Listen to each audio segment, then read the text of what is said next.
भूल हुई माता, किंतु मैं क्या करता। पशुओं पर होता अत्याचार मुझसे सहन नहीं हो रहा था।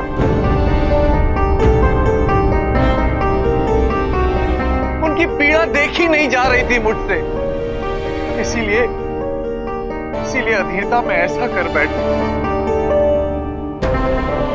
सभी देवताओं की ओर से मैं आपसे पुनः क्षमा मांगता हूं।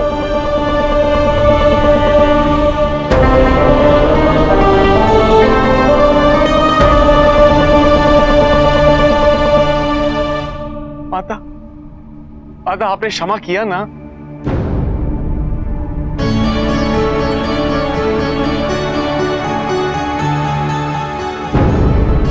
चलो देवता, चलो हमें स्वर्ग लोग लौटना चाहिए। प्रणाम माता, प्रणाम प्रभु।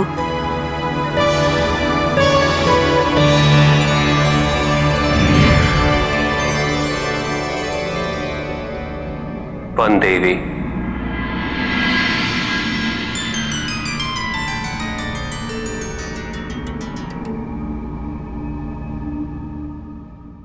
आपने हमारे एकांतवास को इस वन में संभव बनाया।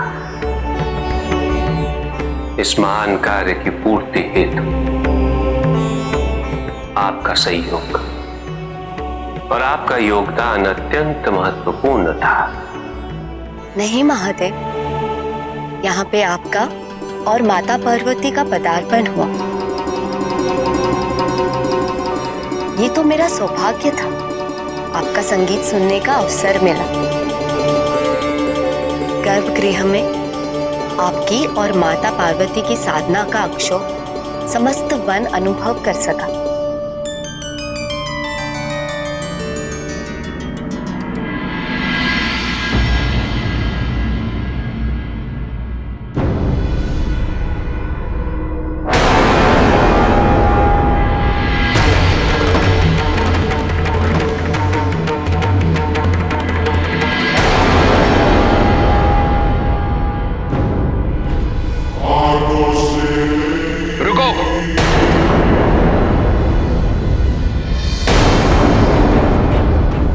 बिना मेरी अनुमति के यहां से जाने का दुस्साहस कैसे किया तुम सबने?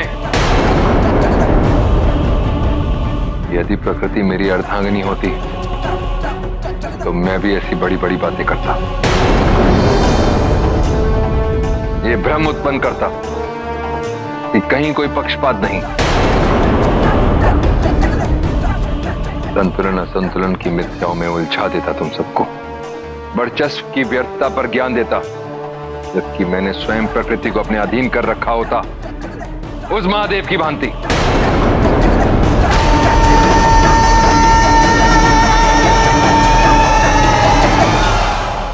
नहीं, ये पक्षपात है और इसके लिए मैं कोई भी तर्क स्वीकार नहीं कर सकता हूं। मेरी मां को पुनर्जीवित करना होगा महादेव को, तभी मानूंगा मैं ये पक्षपात नहीं।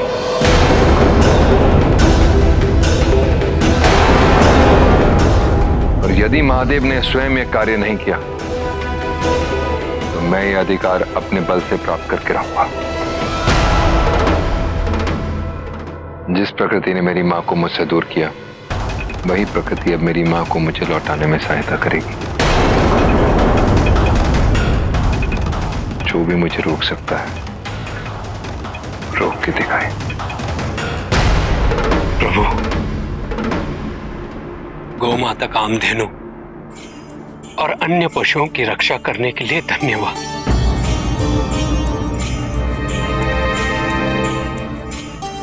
मैंने आपके अनुपस्थिति में सभी देवताओं के वाहनों का विरोध और उनका नेतृत्व किया, नारायण का आह्वान किया। उसके लिए मुझे क्षमा कर दीजिए प्रभु। क्षमा क्यों नंदी, तुम्हारे माध्यम से तो सभी वाहनों को अपनी पीड़ा व्यक्त करने का अवसर प्राप्त हुआ और तुमने नारायण का आवाहन किया तो केवल इसीलिए कि सबको आश्वस्त कर सको।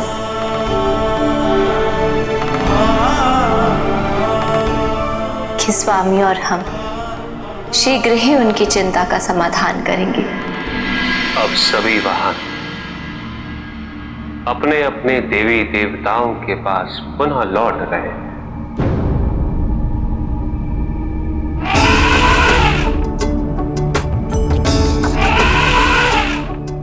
रावण,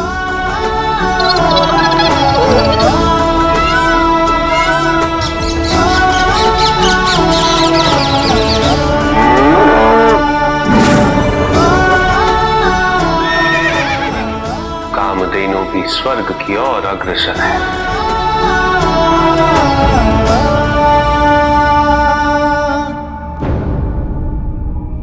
किंतु प्रभु, अरुणासुर ने सभी पशुओं को यह कहते हुए मुक्त किया कि अब आप उसकी माता को पुनर्जीवित करेंगे, किंतु आपने ऐसा नहीं किया।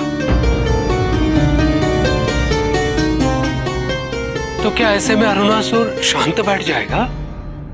अरुणासुर उस मार्ग पे आ चुका है नंदी, जिस पे चल के वो अपने अंत तक पहुंचेगा।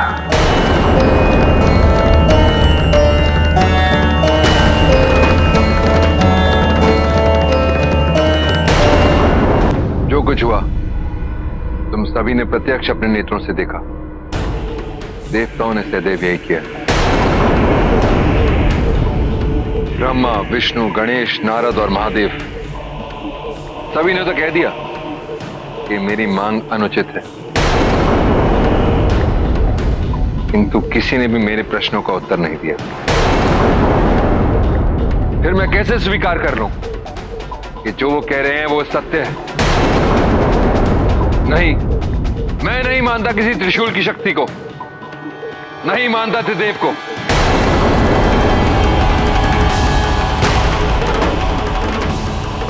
या तो कुछ है और या कुछ नहीं है।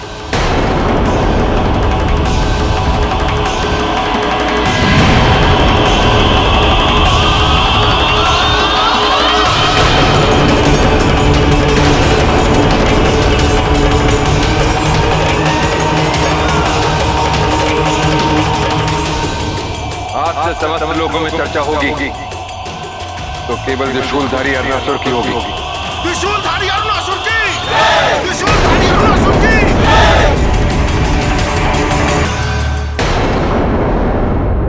अब शीघ्र ही विचार पद्धतियों का युद्ध आरंभ होगा, और ना केवल अरुणासुर की अपितु किसी और की भी परीक्षा का माध्यम बनेगा ये युद्ध।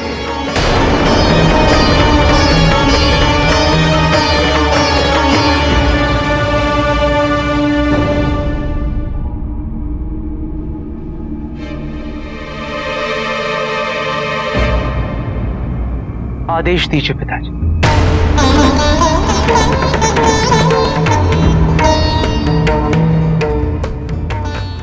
क्या हुआ पिताजी?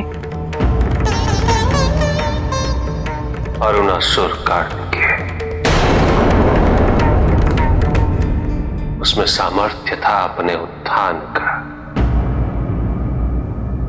किंतु वो अपने पतन की ओर अग्रसर हो रहा है। भूतनाथ, वैद्यनाथ और पशुपतिनाथ ने मेरी मां को जीवित नहीं किया तो क्या हुआ?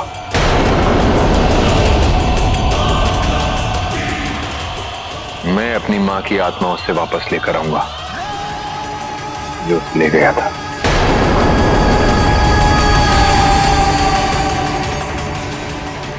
यमराज, ये पराजय है तो तैयार हो जाओ। अरुणासुर आ रहा है तुम्हें दंड देने। अरुणासुर का जो अपने मां के प्रति प्रेम है, जो आसक्ति है, उसे मैं समझता हूं पिताजी, किंतु जिस मार्ग का वो चयन कर रहा है वो उचित नहीं है। मैंने 5 तत्व देवताओं से यह सुना है कि अरुणासुर एक कुशल योद्धा है, किंतु वो योद्धा अपनी मां को वापस लाने हेतु अत्यंत अनैतिक रूप से लड़ रहा है। मुझे ये आभास हो रहा है कि मैं शीघ्र ही अरुणासुर से युद्ध करके उसे उचित मार्ग पर लाने वाला हूं।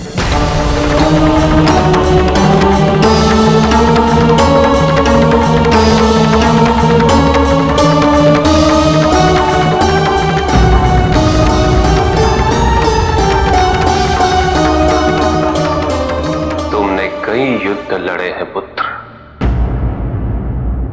किंतु ये युद्ध उन सभी युद्धों से कहीं भिन्न होगा।